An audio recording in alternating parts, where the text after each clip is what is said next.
Do you notice that in the corner? The edge there has a large pool of gold. That's awesome. God, I think we might find some really nice ones if we see this right away. Although Parker Schnabel's most recent gold find is incredible, the backstory is even more fantastic. It all began with a $15 million wager that was doomed from the start due to malfunctioning machinery and growing debt. The explosive tree-shaped nugget that gave his crew hope will be revealed. What they had to do to a huge boulder in order to uncover an even greater prize, however, will astound you. In an instant, their greatest triumph would turn into their most expensive error. Frozen hell, frozen fortune. A map was the beginning of it all. A monster score was suggested by a few drill results from a piece of land known as Dominion Creek. This property, which spans 7,500 acres in the Yukon, has a legendary reputation. Miners speculated for years that up to 80,000 ounces of gold might be buried there. That's more than $160 million at today's prices. Parker Schnabel saw the once-in-a-lifetime opportunity when the entire operation, the land, the equipment, and the mining camp, suddenly went up for sale. He did something crazy as a result. He spent $15 million in it all, and pushed all of his chips to the middle of the table. It was the largest risk he had ever taken. You'll succeed because you mine really well. All right, let's get started. Thank you, well done. In one season, he aimed to extract 5,000 ounces. He would become a legend in that haul. Here's the worst part, though. It is said that all of that gold was buried 40 feet below the surface, trapped in concrete hard permafrost. Dominion Creek felt cursed from the first day they started construction. When you think about it, it's humorous. You expect some luck when you spend that much money. Not in this place. Parker initially thought it would be simple to get started by running old tailings, which are piles of leftover material from earlier miners. He hoped for some quick gold to gain momentum, but the ground was already thawed. The land, however, had different plans. The machine began to disintegrate almost instantly. One by one, the operation's workhorses collapsed. An excavator bucket's teeth broke off completely. A bulldozer's hydraulic hose burst, spouting hot, flaming oil all around. There was a fresh, costly breakdown every day. Time was passing, and money was being lost. With each minute a machine was not working. It was incredible how much pressure there was. Parker was a mining whiz 1 minute, and then he made a master move. Subsequently, he was facing a $15 million catastrophe, with little gold to show for it. The camp was in a gloomy mood. The tension in the air was palpable. The crew was working non-stop in the bitter weather, fixing damaged equipment, while the prospect of a large payout slipped their minds. What on earth is happening here? This is a tensioner right here. This keeps the motor separate. You can tell that it's broken too. They were spending money on payroll, parts, and fuel. However, the gold pans were yielding no results. It was more than a sluggish beginning. From the beginning, it was a disastrous failure. Everyone knew that Parker, the Klondike's king, was in trouble. The ground was retaliating fiercely because he had staked everything on it. Their morale was at an all-time low, and he had a massive team to support. Working hard and seeing results is one thing, but breaking your back for no reason is quite another. People began to question whether Parker had made a grave error. Did the mythical Dominion Creek actually exist? Had a $15 million lemon been sold to him? Pulling 5,000 ounces seemed like a joke. They would be fortunate to break even at this stage. It was more than simply a poor week. Before the entire operation had even started, it was in danger of collapsing due to a full-blown catastrophe. He needed to find a quick method to make things better. The Australian beast. This was not going to be resolved by hard work alone. Parker was aware that Big Red, his dependable old wash plant, was a legend in and of itself. However, it was not designed for such a massive operation. It was too sluggish, too little, and like everything else, it was beginning to fail. Parker made an unexpected maneuver, as Big Red was collapsing due to damaged tension bars. He took a plane to New Zealand, which is halfway across the world. Unbelievably, he was searching for new technologies from some of the world's top miners, while his crew was engaged in a losing war in the Yukon. What he witnessed there was astounding. He discovered a huge beast of a machine that rested on its own pond and sucked out pay soil from the bottom, a floating wash plant. It had the appearance of something from a science fiction film, enormous, strong, and highly effective. It briefly appeared to be the solution to every issue he was facing. Parker knew it wouldn't work, though. The Klondike is rocky and rugged, rather than level and serene. The rugged terrain of the Yukon would be too hard for a floating plant. Parker would have given up, but most people wouldn't. When he returned, he had an even more outrageous notion. He would construct the ideal machine himself if he couldn't purchase it. This was the beginning of a huge new endeavor that took 2 whole years to complete.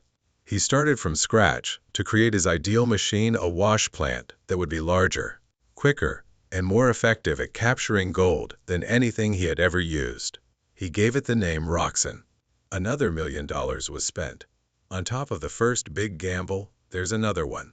For months, the team welded enormous steel parts together, painted everything a distinctive vivid blue, and assembled everything like a huge, intricate puzzle. Roxen appeared to be a superhero, prepared to save the day when it was at last prepared and fired up for the first time. Additionally, the initial run was a great success. They immediately brought in more than 56 ounces of gold. At last, victory. However, the happy times were short-lived. It was quickly shut down when a small wire came loose. Then a large water hose exploded, showering freezing water all over the place. It served as a harsh reminder that the difficulties of the Yukon cannot be overcome by even the newest, most expensive machine. The ground threw the crew another curveball, just as they were beginning to feel optimistic. The ideal discovery, the ideal imperfection. The ground gave them a sign just when they were all growing weary of the never-ending battle. It was something far cooler than a mountain of riches. One gold nugget, slightly larger than 4/10 of an ounce, was discovered by the crew. Although that's a good discovery, the shape was what really got people to pause. It didn't appear to be your typical lumpy nugget. Dendritic gold is a rare and beautiful crystal structure found in this item. This indicates that it develops into complex branching patterns after forming in extremely chilly water. It resembled a lightning bolt frozen in solid metal or a little golden tree limb. It was extremely precious to collectors, rare and gorgeous. They gave it the moniker electrifying nugget right away. This discovery greatly raised spirits. It brought to mind fabled nuggets such as the welcome stranger discovered in Australia, a country renowned for its enormous and oddly shaped gold. This kind of object was worth much more in gold than it was worth. It proved that there was special, superior gold in the ground and was a treasure, a gift from the earth. Hope was back. And just when they thought things couldn't get more exciting, something even wilder happened. A big boulder, the size of a small vehicle, got lodged square in the midst of their pay soil. It was a massive hurdle preventing all progress. But when they got ready to transport it, someone observed something gleaming on its surface. There were rich, dazzling veins of actual gold flowing all over the rock. This wasn't just a boulder. It was a treasure trove. The crew patiently worked to break it apart, and when it eventually cracked, everyone froze. Nestled in the core of the rock was a single, enormous lump of solid gold. It weighed 100 ounces. The entire camp erupted in cheers. A single nugget worth roughly $200,000. This was the jackpot they had been dreaming of. But then, in the middle of the jubilation, calamity struck. As they attempted to extract the enormous nugget from the surrounding rock, the unimaginable happened. It broke. The single solid object fractured into a few huge bits. The energy in the camp swung from euphoric pleasure to bittersweet disappointment in a flash. Sure, it was still a fantastic amount of gold, but it was no longer a single 100 monster nugget. It had suddenly lost its distinctive collector's worth, the extra worth that comes from being a once-in-a-lifetime find. It was a stomach hit and a superb example of the Klondike's brutal character. 1 second, it gives you a treasure. The next, it rips part of it away. This extraordinary find and its heartbreaking defect generated even more discussion about what truly goes on behind the scenes. What you don't see on the show. Every hit program has its mysteries, and Gold Rush has more than most. For every ounce of gold weighed on camera, there are plenty of questions from admirers. Over the years, dedicated viewers have developed their own theories about what might really be going on. One of the greatest questions is always, is the drama real? It's a fair question. Fans have noticed that disasters often strike at the perfect moment. A machine breaks down right before a blizzard or two crew members have a huge fight just before a big gold weigh-in. It can feel a little too perfect, leading people to wonder if producers are nudging the story along to keep things exciting.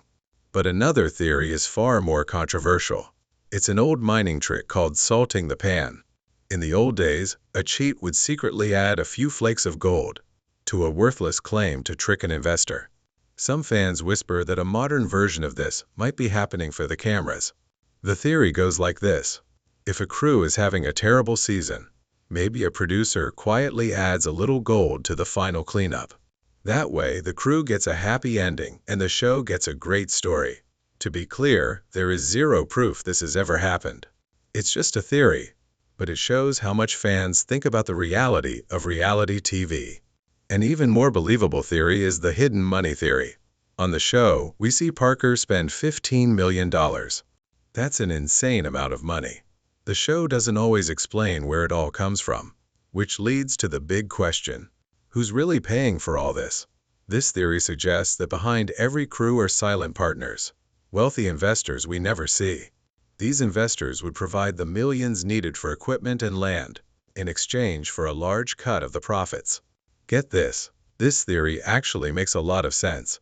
Modern gold mining is incredibly expensive, and having powerful financial backers would explain how these crews can afford to take such huge risks season after season without going completely broke. It adds a whole other layer to the show, suggesting a world of high-stakes business deals happening completely off-camera. These questions of what's real and what's for show only get deeper when you look at the real-life controversies that have rocked the cast. No rules in the wild. Sometimes the behind-the-scenes drama is even more intense than what we see on TV. One of the biggest disasters in the show's history was when Todd Hoffman took his crew to Guyana in South America, chasing a dream of jungle gold. It turned into a complete nightmare. The jungle conditions destroyed their equipment, and after spending everything they had, they walked away with a pathetic 2 ounces of gold. It was a massive, humiliating failure. Even before that, a former Hoffman crew member, Jimmy Dorsey, publicly claimed producers gave him lines and told him how to act, suggesting the drama was staged. The conflicts weren't just about finding gold. Friendships that seemed solid on screen crumbled in the real world. For years, fans watched Dave Tran work alongside Todd Hoffman. They were friends, but after they parted ways, Tran filed a lawsuit against Hoffman's company over money. It got ugly and proved that the pressure of mining could destroy even the strongest bonds. Then there was the shocking moment when Chris Dumit, who had worked with Parker for over a decade and was one of his closest friends, abruptly quit. Even more shocking, he went to work for Rick Ness, one of Parker's biggest rivals. For fans, it felt like a betrayal and sparked huge debates online about loyalty and friendship. It makes you stop and think, doesn't it? When you see these guys on screen, you're watching a story about mining. But what happens when the cameras go off? Is this all just a high-stakes game played for our entertainment? We see a 100 nugget break, and it's a dramatic moment. But are we missing key details? Could it have been prevented? Is it possible that the pressure to create good television sometimes leads to rushed decisions and costly mistakes? All of these real-life scandals, from lawsuits to broken friendships, blur the line between the show and reality. It makes you, the viewer, wonder how much of what you're seeing is the raw, unfiltered truth, and how much is shaped for the perfect story. At the end of the day, these miners are running multi-million-dollar businesses under incredible stress. And that's a story that's just as compelling as any nugget they could ever pull from the ground. Was Parker's massive find pure luck or just another chapter in a carefully crafted TV show?